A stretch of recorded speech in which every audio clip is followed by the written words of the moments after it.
ದೇವರ ಪರಿಶುದ್ಧ ನಾಮಕ್ಕೆ ಸ್ತೋತ್ರವಾಗಲಿ. ಈ ದಿನದ ದೇವರ ವಾಕ್ಯ 2 ತಿಮೋತಿಯನಿಗೆ ಬರೆದ ಪತ್ರಿಕೆ 3ನೇ ಅಧ್ಯಾಯ 12ನೇ ವಾಕ್ಯ. ಕ್ರಿಸ್ತ ಯೇಸುವಿನಲ್ಲಿ ಸದ್ಭಕ್ತರಾಗಿ ಜೀವಿಸುವುದಕ್ಕೆ ಮನಸ್ಸು ಮಾಡುವವರೆಲ್ಲರೂ ಹಿಂಸೆಗೊಳಗಾಗುವರು.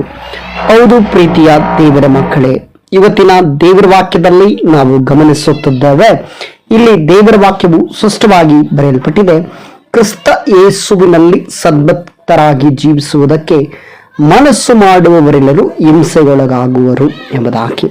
ಪ್ರಿಯರಾದವರೇ, ನಾವು ಗಮನಿಸುವಾಗ ಇಲ್ಲಿ ಕ್ರಿಸ್ತ ಯೇಸುವಿನಲ್ಲಿ ಸದ್ಭಕ್ತರಾಗಿ ಜೀವಿಸುವುದಕ್ಕೆ ಮನಸ್ಸು ಮಾಡುವವರು ಅಂದ್ರೆ ಯಾರು ಕ್ರಿಸ್ತನ ಸದ್ಭಕ್ತರಾಗಿ ಜೀವಿಸಲಿಕ್ಕೆ ಮನಸ್ಸು ಮಾಡುತ್ತಾರೋ, ಯಾವ ಮನುಷ್ಯನು ಯೇಸು ಸ್ವಾಮಿಯನ್ನ ತನ್ನ ರಕ್ಷಕನಾಗಿ, ತನ್ನ ಒಡೆಯನಾಗಿ, ತನ್ನ ಅರಸನಾಗಿ, ತನ್ನ ದೇವರಾಗಿ ಅಂಗೀಕರಿಸಿಕೊಳ್ಳುತ್ತಾನೋ ಅಂಥವನು ಸದ್ಭಕ್ತರಾಗಿ ಜೀವಿಸಬೇಕು. ಏನಪ್ಪಾ ಇದು ಸದ್ಭಕ್ತನು ಎಂಬುದಾಗಿ ಹೇಳೋದಾದ್ರೆ ಒಳ್ಳೆಯ ಭಕ್ತನು ಎಂಬುದಾಗಿ ಹೇಳಬಹುದು.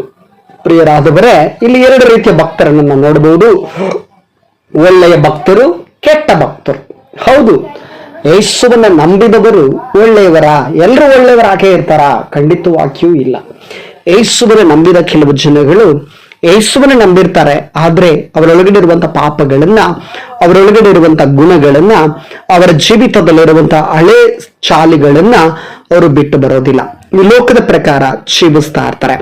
ಅಂಥವರು ಸದ್ಭಕ್ತರಾಗಿ ಜೀವಿಸ್ಲಿಕ್ಕೆ ಸಾಧ್ಯವಿಲ್ಲ. ಸದ್ಭಕ್ತರಾಗಿ ಜೀವಿಸ್ಲಿಕ್ಕೆ ಮನಸ್ಸು ಮಾಡುವವರು ಎಂಥವರಾಗಿರ್ತಾರಂದ್ರೆ, ದೇವರಿಗಾಗಿ ಎಲ್ಲವನ್ನ ತೊರೆದವರು, ಎಲ್ಲವನ್ನ ಬಿಟ್ಟು ಬಿಡುವವರು, ಈ ಲೋಕದ ಆಸೆ ಪಾಸಗಳಲ್ಲಿ ಮನಸ್ಸು ಮಾಡದೆ ದೇವರಲ್ಲಿ ಸದ್ಭಕ್ತರಾಗಿ, ದೇವರಿಗೆ ಒಳ್ಳೆಯವರಾಗಿ ನಡೆದುಕೊಳ್ಳುವವರು, ದೇವರಿಗೆ ಉನ್ನತವಾಗಿ ನಡೆದುಕೊಳ್ಳುವವರು, ದೇವರಿಗೆ ಪರಿಶುದ್ಧವಾಗಿ ಜೀವಿಸುವಂತವರು, ದೇವರಿಗೆ ನೀತಿವಂತರಾಗಿ ಜೀವಿಸುವಂತವರು. ಅದಕ್ಕೆ ದೇವರಾತ್ಮನು ಇವತ್ತಿನ ವಾಕ್ಯದಲ್ಲಿ ನಮ್ಮ ಹೇಳ್ತಾ ಇದ್ದಾನೆ, ಕ್ರಿಸ್ತ ಯೇಸುವಿನಲ್ಲಿ ಸದ್ಭಕ್ತರಾಗಿ ಜೀವಿಸುವುದಕ್ಕೆ ಮನಸ್ಸು ಮಾಡುವವರೆಲ್ಲರೂ ಹಿಂಸೆಗೊಳಗಾಗುತ್ತಾರೆ. ಅಂದ್ರೆ ಕ್ರಿಸ್ತ ಯೇಸುವಿನ ಒಳಗಡೆ ಯಾರೆಲ್ಲ ಸದ್ಭಕ್ತರಾಗಿ ಬದುಕಬೇಕು, ಸದ್ಭಕ್ತರಾಗಿ ಜೀವಿಸಬೇಕೆಂಬುದಾಗಿ ಮನಸ್ಸು ಮಾಡುತ್ತಾರೋ ಅವರೆಲ್ಲರೂ ಕೂಡ ಹಿಂಸೆಗೆ ಒಳಗಾಗುತ್ತಾರೆ. ಈ ಲೋಕದಲ್ಲಿ ಅನೇಕ ರೀತಿಯಾದಂತಹ ಹಿಂಸೆಗಳುಂಟು. ಕ್ರಿಸ್ತ ಯೇಸುವಿನ ನಂಬಿದ ಮಕ್ಕಳಿಗೆ ಅನೇಕ ರೀತಿಯ ಹೋರಾಟಗಳಂತೂ ಕೆಲವು ಸಮಯ ಏನಿಸುತ್ತಂದ್ರೆ, ಅಯ್ಯೋ ದೇವರು ನನ್ನನ್ನು ಕೈ ಬಿಟ್ಟು ಬಿಟ್ಟಿದ್ದಾನೆ, ಯಾಕೆ ನನಗೆ ಮಾತ್ರ ಈ ರೀತಿ ಪರಿಸ್ಥಿತಿಗಳು ನಡೀತಾ ಇದೆ, ಯಾಕೆ ನನ್ನ ಜೀವಿತದಲ್ಲಿ ಮಾತ್ರ ಈ ರೀತಿಯಲ್ಲಿ ಕಷ್ಟಗಳು ನಡೀತಾ ಇದೆ, ನಾನು ಪ್ರಾರ್ಥನೆ ಮಾಡ್ತಾ ಇರೋದನ್ನ ದೇವರು ಕೇಳ್ತಾ ಇಲ್ವಾ ಎಂಬುದಾಗಿ ಅನೇಕರು ಅಂದುಕೊಳ್ಳುತ್ತಾರೆ. ಆದ್ರೆ ಪ್ರಿಯರಾದವರೇ, ಇನ್ನು ದೇವರ ವಾಕ್ಯದಲ್ಲಿ ನಾವು ಗಮನಿಸುವುದಾದ್ರೆ, ದೇವರ ಆತ್ಮನು ಇವತ್ತಿನ ವಾಕ್ಯದಲ್ಲಿ ಸ್ಪಷ್ಟವಾಗಿ ಹೇಳ್ತಾ ಇದ್ದಾನೆ, ಕ್ರಿಸ್ತ ಯೇಸುವಿನಲ್ಲಿ ಸದ್ಭಕ್ತರಾಗಿ ಜೀವಿಸುವುದಕ್ಕೆ ನೀನು ಮನಸ್ಸು ಮಾಡಿರುವುದಾದ್ರೆ ನಿನಗೆ ಹಿಂಸೆ ತಪ್ಪಿದ್ದಲ್ಲ, ನಿನಗೆ ಶೋಧನೆ ತಪ್ಪಿದ್ದಲ್ಲ, ನಿನಗೆ ವೇದನೆ ತಪ್ಪಿದ್ದಲ್ಲ, ನಿನಗಿರುವ ಕಷ್ಟಗಳು ತಪ್ಪಿದ್ದಲ್ಲ. ಆದರೆ ಈ ಕಷ್ಟಗಳೆಲ್ಲವನ್ನ ನೀನು ಸಹಿಸಿಕೊಳ್ಳಿಕ್ಕೆ ದೇವರ ಶಕ್ತಿಯನ್ನ ನಿನಗೆ ಅನುಗ್ರಹಿಸ್ತಾನೆ. ಅದರಿಂದ ಹೊರಗಡೆ ಬರಲಿಕ್ಕೆ ಮಾರ್ಗವನ್ನ ತೆರೀತಾನೆ.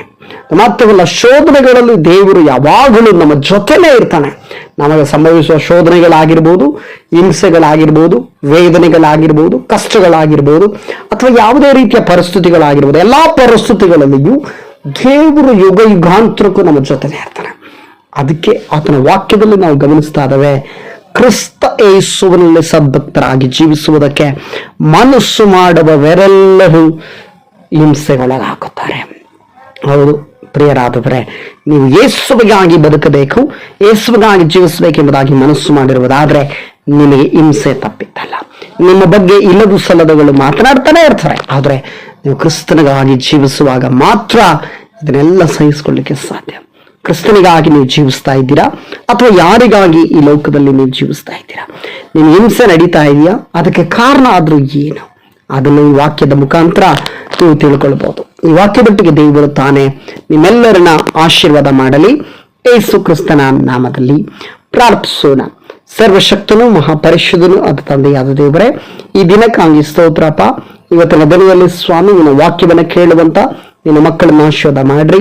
ಹೌದು ಸ್ವಾಮಿ, ನಿನ್ನ ವಾಕ್ಯದಲ್ಲಿ ಬರೆಯಲ್ಪಟ್ಟಿರುವ ಹಾಗೆ ಕ್ರಿಸ್ತ ಯೇಸುವಿನಲ್ಲಿ ಸದ್ಭಕ್ತರಾಗಿ ಜೀವಿಸುವುದಕ್ಕೆ ಮನಸ್ಸು ಮಾಡುವವರೆಲ್ಲರೂ ಹಿಂಸೆಗೊಳಗಾಗುವರು ಎಂಬ ವಾಕ್ಯದ ಮುಖಾಂತರ ನನ್ನೊಟ್ಟಿಗೂ ಈ ವಾಕ್ಯವನ್ನು ಕೇಳುತ್ತಿರುವಂತ ಪ್ರೀತಿಯ ದೇವರ ಮಕ್ಕಳೊಟ್ಟಿಗೂ ನೀನು ಮಾತನಾಡಿದ ದೈವಿಕ ಕೃಪೆಗಾಗಿ ನಿನಗೆ ಸ್ತೋತ್ರ ಅಪ್ಪ. ಈ ವಾಕ್ಯವನ್ನು ಕೇಳುವಂತ ಪ್ರತಿಯೊಬ್ಬರನ್ನ ಆಶೀರ್ವಾದ ಮಾಡ್ರಿ. ಧೈರ್ಯ ಪಡಿಸ್ರಿ. ಅಪ್ಪ, ಈ ವಾಕ್ಯದ ಮುಖಾಂತರ ಅನೇಕರ ಜೀವಿತ ಬದಲಾವಣೆ ಉಂಟಾಗಲಿ. ಯೇಸುವಿನ ನಾಮದಲ್ಲಿ ಪ್ರಾರ್ಥಿಸುತ್ತೇನೆ ತಂದೆಯಾದ ದೇವರೇ. Amen, amen, amen.